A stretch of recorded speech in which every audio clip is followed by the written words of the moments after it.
have an opening statement. Tonight, we witnessed greatness from Kaytron Allen. Penn State's been playing football for an awful long time. And to be the #1 rusher in the history of this place is an impressive thing that he accomplished tonight. And what makes it even more impressive is that he is a guy that had to share carries for 4 years. And to break the record tonight, hats off to him, game ball to him, unbelievable effort, performance. I think he had 160 yards tonight. Just a tremendous effort from him. Nick Singleton tied the career touchdown mark with Saquon Barkley. Just another unbelievable effort by the tandem. Every week since I come in here to talk to you guys, I tell you, these two guys have to touch the ball for us to be successful. I think they touched it 36 times or 35 times tonight for over 200 yards combined. It's the dynamic duo. They are they're unbelievable. They're amazing people. They're unselfish. They're happy for each other. Just a great effort for tonight. I want to thank our seniors for everything they've been through, for all the victories and the losses, because we learned from the losses. This senior group had a 3-year span that won more football games than any 3-year group in the history of Penn State football. That's a lot of victories. And they've done tremendous things for our program. I want to thank our managers, our support staff seniors, all the seniors that contribute behind the scenes. I want to thank those guys because without them, we can't operate. Everyone plays a role here at Penn State, and I appreciate them, and I'm thankful for all of them. In regards to the game, the opening drive, Nebraska drove down at a critical 4th down stop. That set the tone for the game. It allowed our defense to gain their confidence. Our offense stepped on the field with confidence, and then they marched right down the field for a touchdown. The 4th down stop was the difference in the game. So I'm super proud of the effort of our guys. They are playing inspired football. They're hungry. They want to play. In a season that they could easily give up and quit, they're on the brink of playing some of our best ball. Grunk is playing unbelievable football. We're throwing the ball. We're answering all you guys' question about throwing the ball down the field. We're throwing the ball down the field. Right? Because explosive plays count as the pass interferences too, because the ball is going down the field, which is opening up our run game, which is why we ran for over 200 yards with those guys. We look like a real football team. I'm super proud of these guys. Questions? We'll start with Mark and then we'll go to Bob. Terry, a couple things. What's going through your head when you're hearing the fans chanting what they're chanting, and what did it mean to you to see the show of support from your players after the game? I'm very motivated by the support. My players love me unconditionally. I love them unconditionally. Their support means everything to me. The fans were unbelievable again tonight. This is back-to-back Beaver Stadium turnouts from our fans, just incredible support. We all like support. It encourages us. It motivates us, it gives us energy, and it gave our guys energy tonight. We have a game next week against Rutgers. I want our fans to show up and support these guys as we try to get bowl eligible. Bob, then Tyler. Hey Terry, I noticed you're wearing a 409 pin tonight. What kind of went into the decision to do that? And also, can you just talk about your journey leading the team since you took over under difficult circumstances? And do you feel now the way that they're playing, You asking me like a lot of questions. you're ready to become a head coach? How come I can't remember 3 questions? Miss Audrey know that. I'll take one of the 3 if you want. So the 409, you know, I've always acknowledged Joe Paterno. I wouldn't be here if he hadn't coached me and taught me. So I'm acknowledging him. We had a lot of Letterman here tonight, invaluable positions. Michael Robinson's on the NBC crew. There's other Letterman all over that showed up today. It was just an acknowledgement that I'm proud I've been taught by one of the greatest to ever do it. What was your third question? I'm sorry.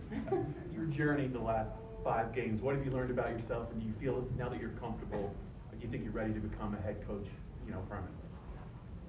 I was always ready to be a head coach. I was a head coach for 12 years in high school. It's a different level, but leading men is leading men. Coaching is coaching. It's no different than when I worked for Matt Rule as a receivers coach. And I came here for James Franklin, and I went to DB coach. Coaching is coaching. I went from taking DBs, a DB history here at Penn State that we didn't put DBs in the NFL, to now we're one of the tops in the country. Coaching is coaching. I've always been a head coach.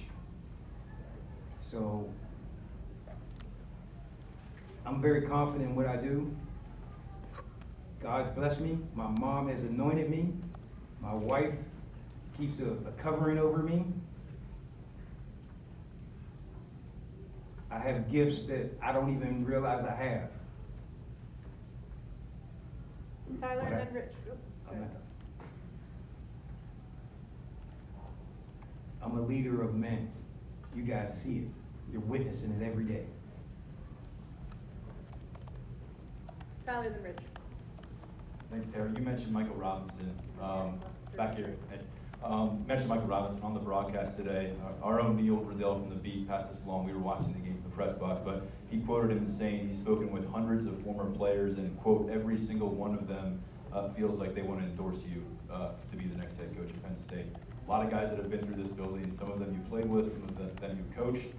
How much is that aspect fueling you right now? And are people coming up to you this weekend, this week, and saying you need to be the next head coach? Are they telling you that directly? So I had the amazing opportunity today to walk in with my granddaughter and experience people chanting her grandfather's name. How would you feel? It's amazing. She experienced something that very few people get an opportunity to experience. You know, I have tremendous support from the Letterman alumni. I can't go around town anymore. I can't even get my car washed. My life's changed, but it's all for the good. You know, the thing that motivates me, I'm just keeping my feet on the ground.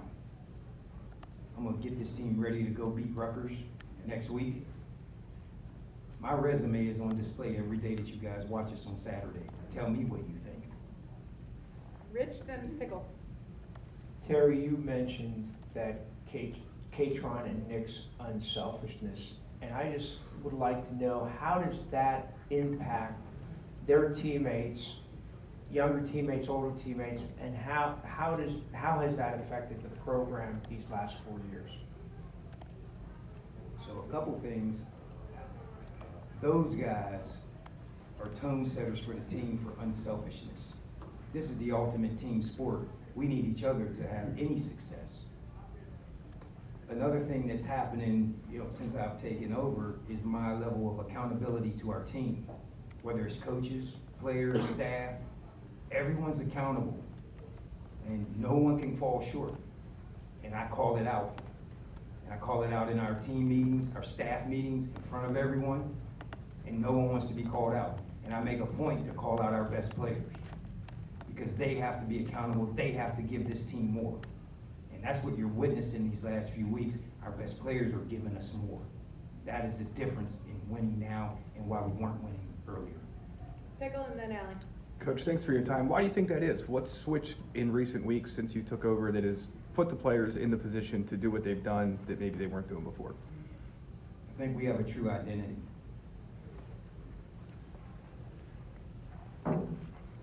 Period. Allie, and then Todd, last two. I feel like I want to ask you, Terry, over here, Your left. Back left. I can't do backwards, left and right. I feel like I want to ask you what the identity is, but you're a guy who knows Penn State better than most. What do you want Penn State's identity to be, and what would it be under you as head coach permanently? Blue collar. We're gonna roll our sleeves up and fight every day. We're gonna come to work with a lunch pail every day and show up. We play football. We're gonna lose games, you're gonna win games, we're gonna win more than we lose, but we're gonna show up every single day. That's what Penn State football is.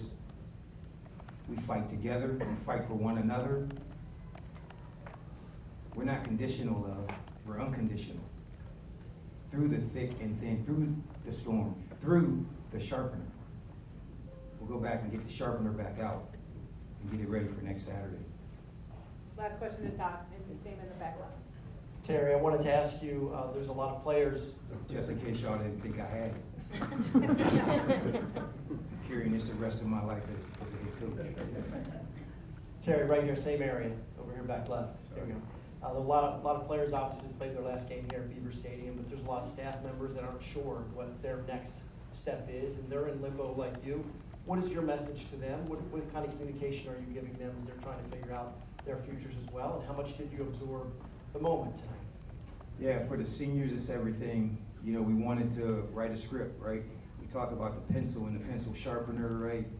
And you see my message. I thought my speeches were private, but now I guess they're not private. But we talk about writing a script. And so I challenged our seniors, we're in control of this. Write your script for how you want these last few games to be. What a performance they wrote tonight. Right? What a performance they wrote. Now we have to follow it up for their last regular season game at Rutgers. We're going to continue to sharpen it and continue to write it. Thanks, Terry.